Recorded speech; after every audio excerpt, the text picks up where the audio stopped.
Hey, I'm Joel. It's Tuesday morning. It's not bad weather really. I'm running from home today. I don't know what day it is of my running streak. It's coming up on 3,000 though. Let's get this done. Let's go.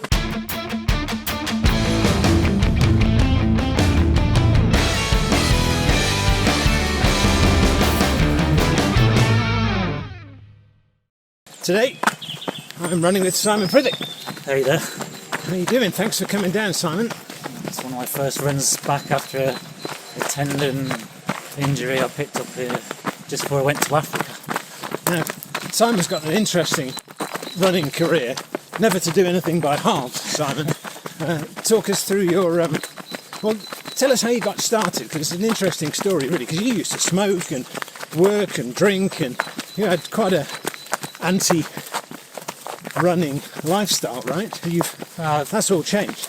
I had a desk job most of my life, but back in 2010 my ex-wife and mother of my daughter died. Oh, Lord. And at that point I was smoking and drinking, so I did look at all of my life, and I did start running regularly, which I'd done sort of sporadically through my life. Right. And from that point onwards I sort of went from 1 or 2 runs a week to 5 or 6 these days. Initially I just did 10Ks and half marathons like most people. Right. The first 3 years, and then I think in 2013 I did my first marathon. Right. In Edinburgh. Loved it. Felt I could do more at the end. Right. So I thought, I'll have a look at what there is around. And around about the same time, I moved into a small village in Oxfordshire. Next door to where we were living, the guy was renovating a chapel. Right. And I went and talked to him because I'd heard he did a bit of running. And he said, yeah, and he reeled off all these ultramarathons that he'd won or podiumed on, including, he said, I said, one day I'd like to run the Grand Union Canal race. Right. He said, I came 3rd or 4th of that last Seriously? year. I said, okay, so I looked him up. I'd say, but he'd just been injured quite seriously. I think it was a hernia. Right. And his name's Rob Treadwell. Right. So you just happened to move in next door to an amazing ultra. Yeah, and I was starting to become working towards ultra marathons. Right. And he was coming back from injury. It was an ideal opportunity to train with someone that was really good and get all of his knowledge. So how did your training change from marathon training to ultra marathon training? Did your long run just get longer, or was there other stuff as well? To be honest, if you're doing marathon training, you don't need to do much more. Really? Your long run may become a bit longer, right? But you shouldn't be out there for... Your body doesn't adapt much more if you go any longer than 2 or 3 hours anyway. Right. The only reason you're going out there a bit longer is to build confidence. Right. Which you can do through events anyway, and to teach yourself a nutrition strategy. Right. Which you need to go sort of 4 or 5 hours just to get into that zone where you know what to eat. But you don't need to do it that often. Right. The other thing I'd say you come into play for ultramarathon training is you may do the occasional back-to-back, and that's maybe running a 2-hour run on a Saturday and then doing a 3 or 4 hour run on a Sunday, or the other way around. But, right. But basically what you're training your body to do is run when it's feeling tired, when your legs are still not fully recovered, because that's what you're going to come across when you're of course. running an ultra. Yeah. So you were running with your neighbour. Yeah. How long before you did your first race? What was your first ultra? I think technically my first ultra was Winter Tanners LDWA right? in think something around maybe 2014. Right. I haven't heard of that one. Where was it? What is it? It's in the Surrey Hills, Is it? so it's not far from here. Oh, my favourite place to run. I used to live in the Surrey Hills. It was great running. So sort of Leatherhead sort of area. Yeah. Box Hill and Yeah, Box Hill. Leith Hill and stuff. It's 30 miles, so technically an ultra. Anything over a marathon is an ultra. Like that. Went on and did some other things like Thames Trot, which is along the Thames Path Yeah. in Oxfordshire. A local race to me because I still live in Oxfordshire. Yeah. And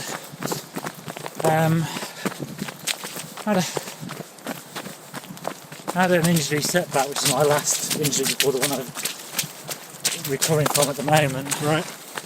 But I think the next thing I did was a 12-hour race with Rob. So we did as a pair. Right. We came third, if I remember rightly, because he's really good, and I was just making up the other laps. Right. But we basically did half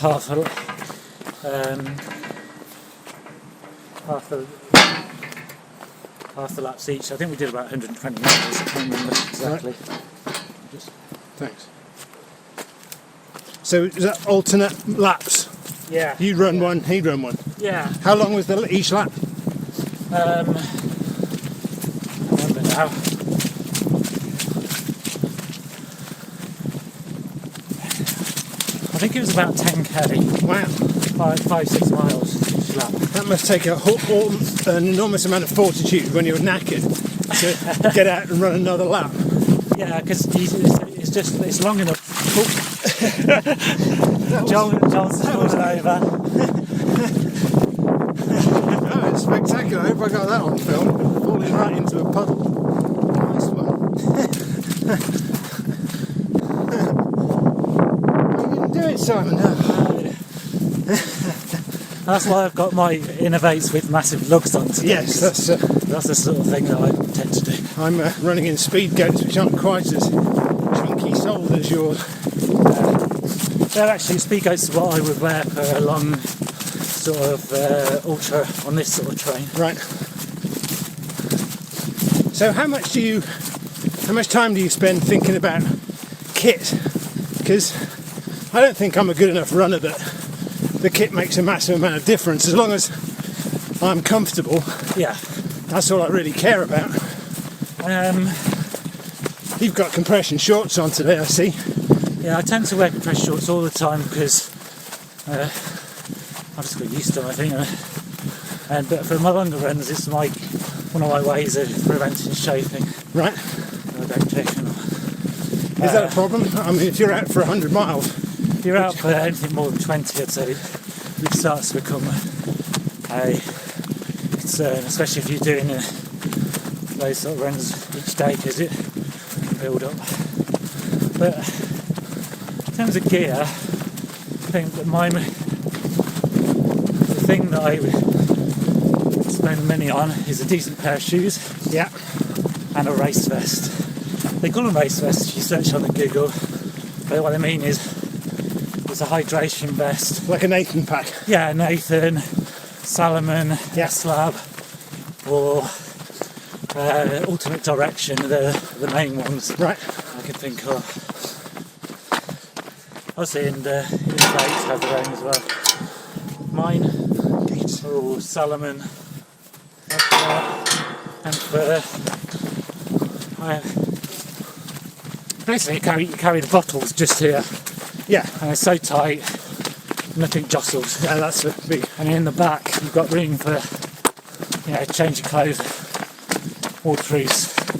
You've got pockets here for food, because you on your running streak, shorter runs, you don't carry food anytime, do you? No, never. But yeah, What do you carry in terms of food, like gels or solid food or what? I will use gels on an ultra, but it's not my primary form of food.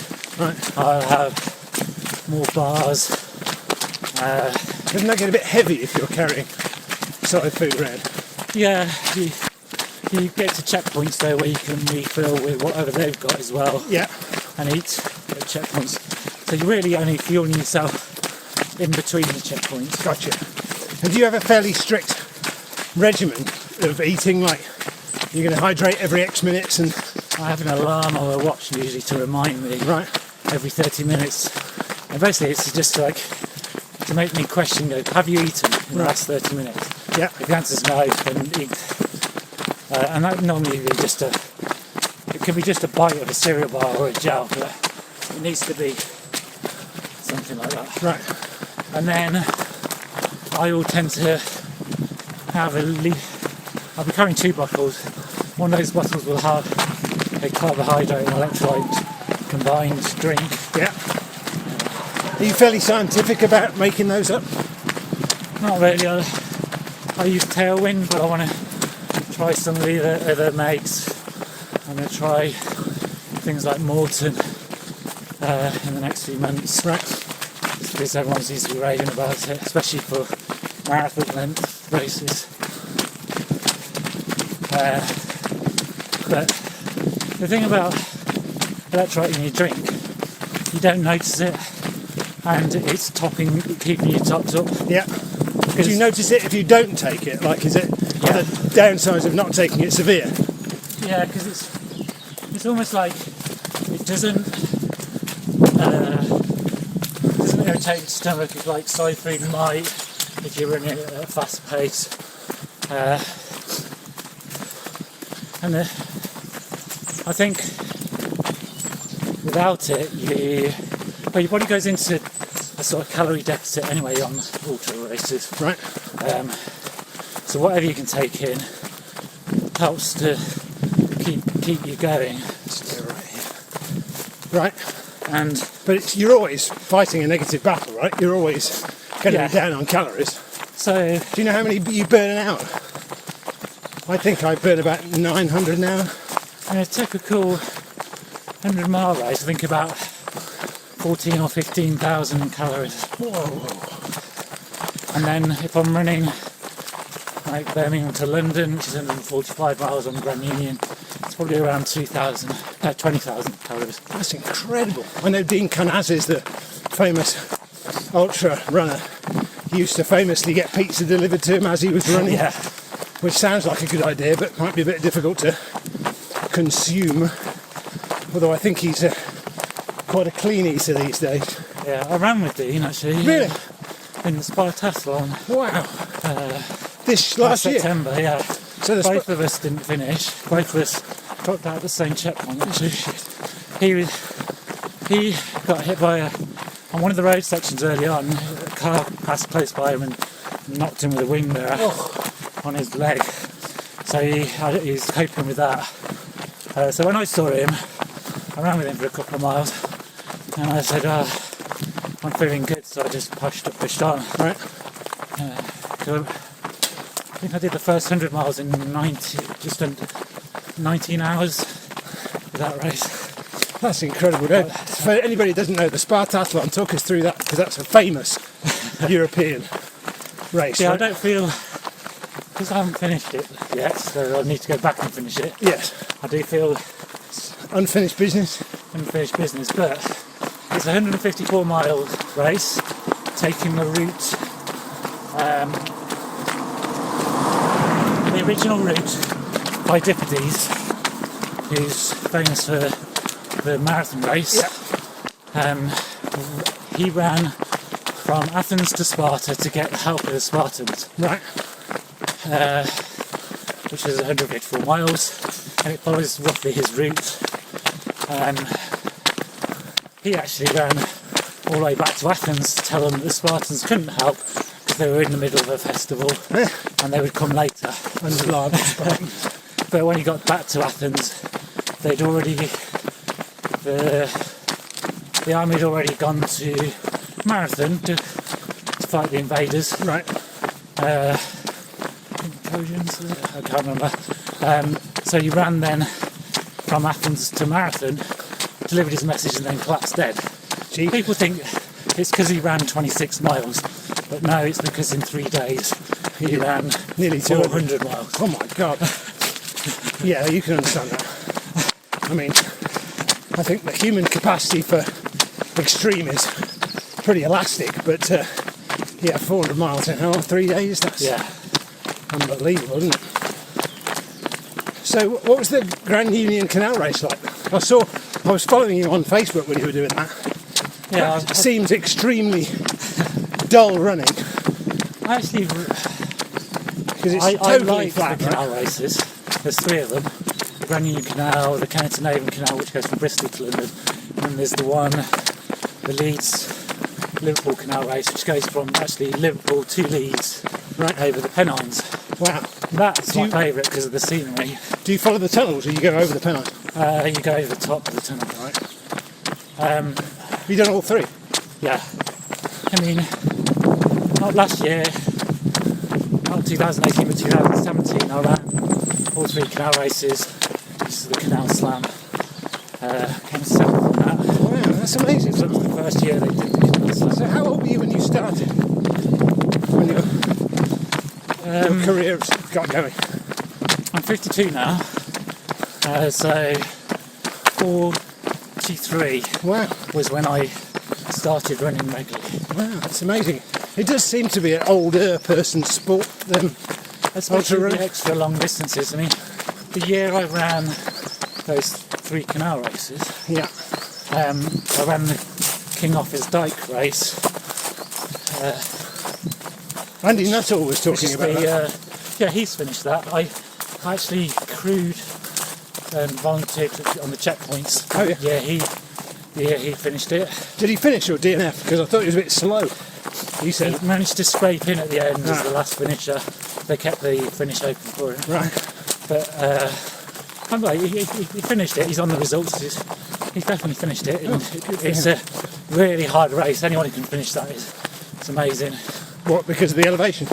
Yeah, I did it 2 weeks after finishing the Leeds-Liverpool Canal race. Jesus, man. So What did you I run in wasn't in between? good condition.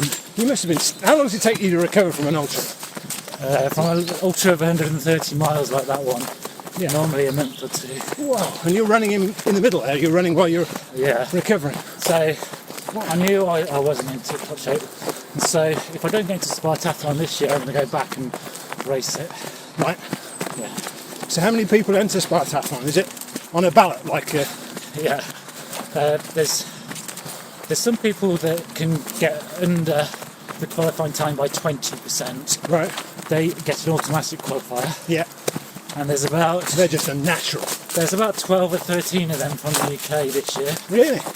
UK has 25 slots maximum. Right. So that leaves from the ballot another 12 or 13 slots if all the AQs take up their places, which not all of them will. Right. And how many people have applied? You know. This year 60 have applied. Don't know which of those are autos and which is in the ballot. So Do you get any credit for having done it before? you used to, if you could get over the mountain, you could get a qualifier for the following year. But they've taken that away now. So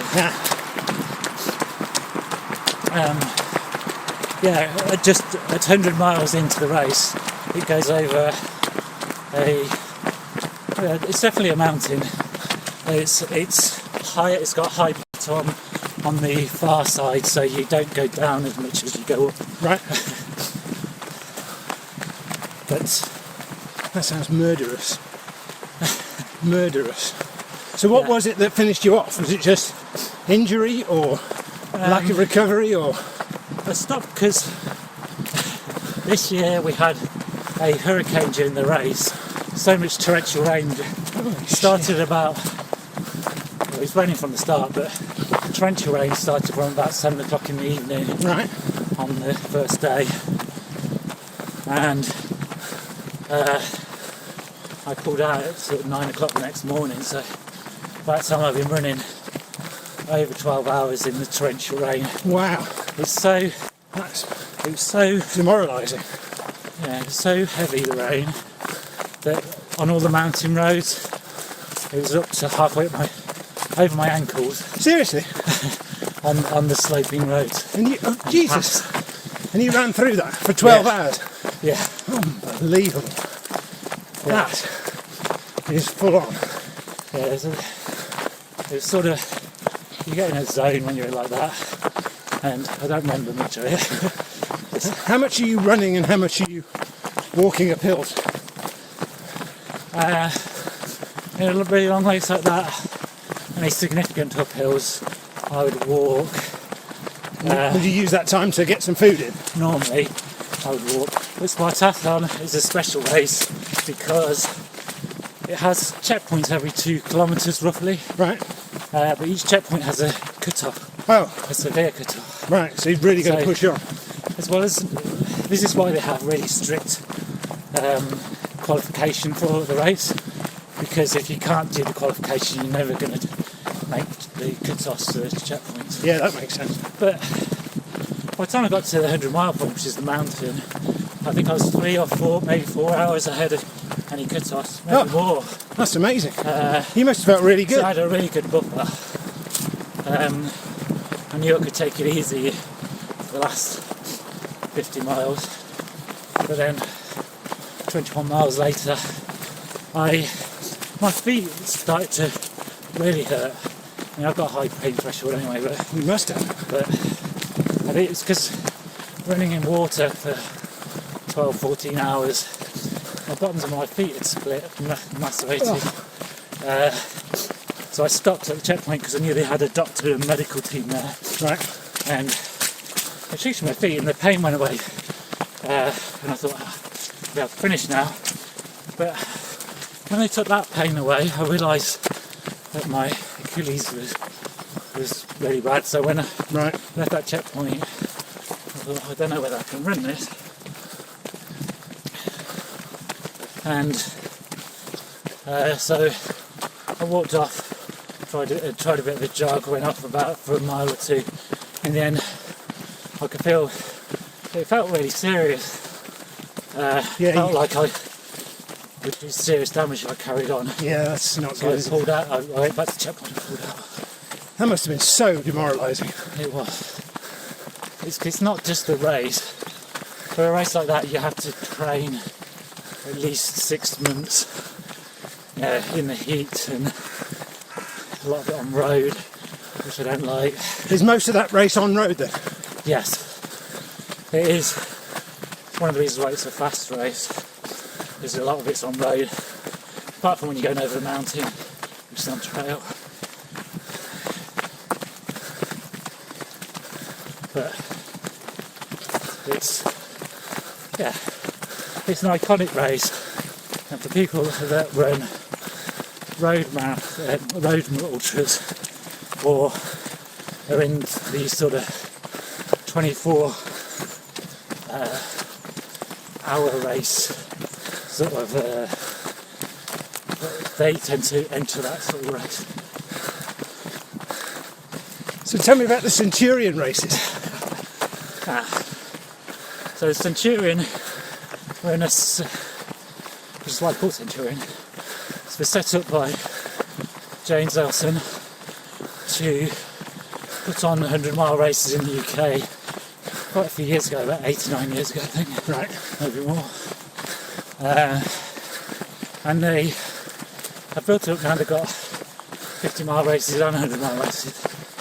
And they have 4 100-mile races, and if you run all 4, then you can enter their Grand Slam. And how many people do that? Not many, I'm guessing.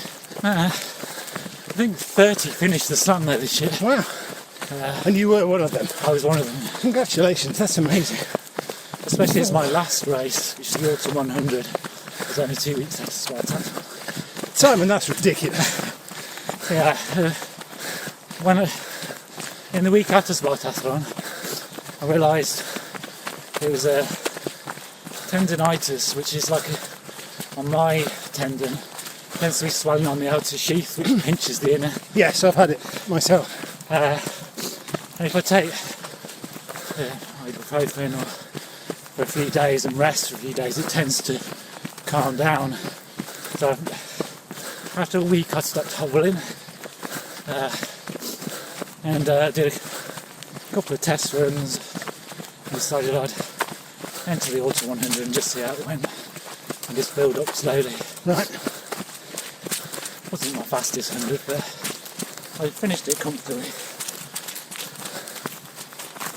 That was so what was on your mind as you entered that race? You must have still been angry with the DNF. I was. And then it put the demons to rest. did it?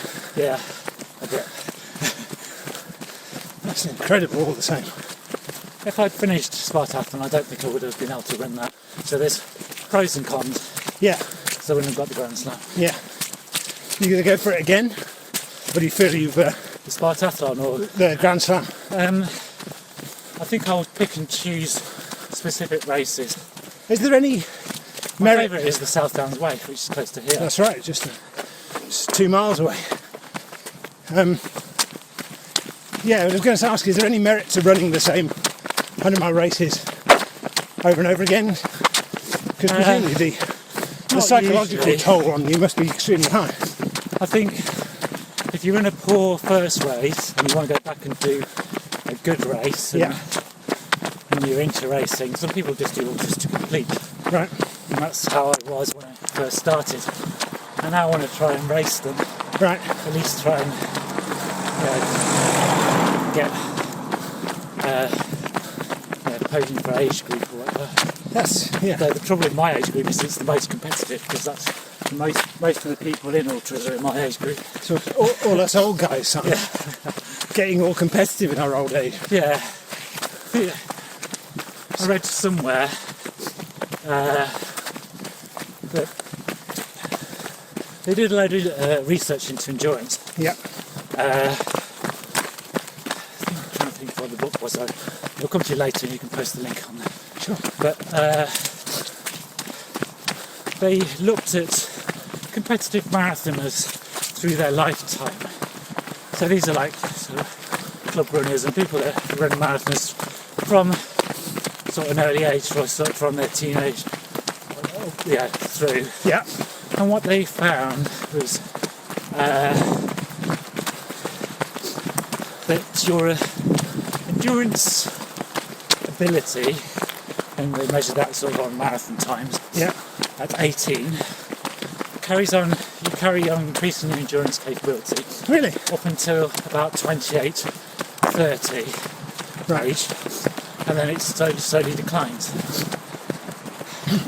What age do you think it is where it declines to the same level as an 18-year-old? They found from examining lots and lots. That's a great question. I have no idea what's that. They found it was 62. Really? Yeah. So you carry all that endurance through with you. Yes. When you're physically less able, Yeah. you're mentally just as able. Yes. That's an interesting thought, isn't it? So it gives me hope that, and I did a lot of my running in the security races with a guy called Ken Fansett. Somebody else you should get on this. Yeah. Ken's in his 70s now. Wow, I'd love to. I think he's 70 last year. Runs at my pace though. What is your pace? And he obviously always wins his age group in those hundreds. So what sort of pace are you doing? I would aim for a 100-mile race in the sort of 20 to 22 hour range at the moment, but I can get that down to well below 20. That's amazing. That'd be 5 miles an hour. That's incredible. It seems slow when you're used to running shorter races. Well, this sort of pace, yeah. Yeah, but you can't. There's so many other things that come into play in an ultra. I alluded to the nutrition Yeah. element, but in order to not be sick or feel nauseous, Yeah. you're going to need to get your food, be able to digest your food efficiently and quickly. And the best way I found to do that is to take walking breaks when your heart rate comes down, Right. and eat them. Yeah. That makes sense. And in hilly races, obviously you can take those walking breaks on the uphill. Yep. Because one of the rules for a hilly ultra is run all the downhills because it's free energy, run all the flats, but walk the uphill. Yeah, that makes a lot of sense. So what about big American ultras? Any appeal for the Western States or Badwater or? Yeah, Western States appeals, although I forgot to put my entry in this last one, so I've gone back to having 0 entries, which is a shame because I built up 2 and you generally require. Yeah. They say an average of 5 or 6 years before you build enough to be able to get an entry through. Yep. So I don't know whether I will ever run that. Badwater, no, I'm not a big heating desert. That does sound brutal. I was running with Alison Allen in Barbados, the first female finisher, and she ran the whole thing, didn't even walk. Doesn't like walking. Yeah. Incredible. I mean, really amazing athlete. I've run with a few people that have done Badwater. People like Mimi Anderson, Bob Hearn, who's usually runs Spartathlon. He came. he ran the Phoenix 24-hour race in, I think it's in December or January and he did 154 miles, which is normally enough to podium, but not when you've got all the elite athletes they have there. Right. He came fourth. Wow. And one question I always have is, how do you manage to stay awake? Because I'm not sure I could just stay awake for 24 hours, let alone run and stay awake. And what's it like going to sleep after you finish? Because that must be extremely gratifying. Yeah, you sleep for a long time afterwards, but yeah, it is one of the challenges is say up to 100 miles I'm fine. I think just nice sort of normal working life has taught me to stay awake for one night. Right.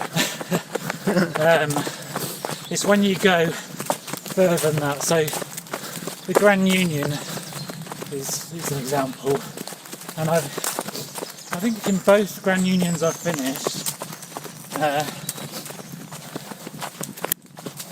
and I've finished them in 33 hours for the last one and then 34 hours the first one. I took micro naps. Really? So I was feeling so drowsy and so unsafe.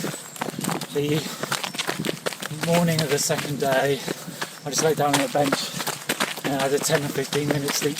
And that helped? Yeah.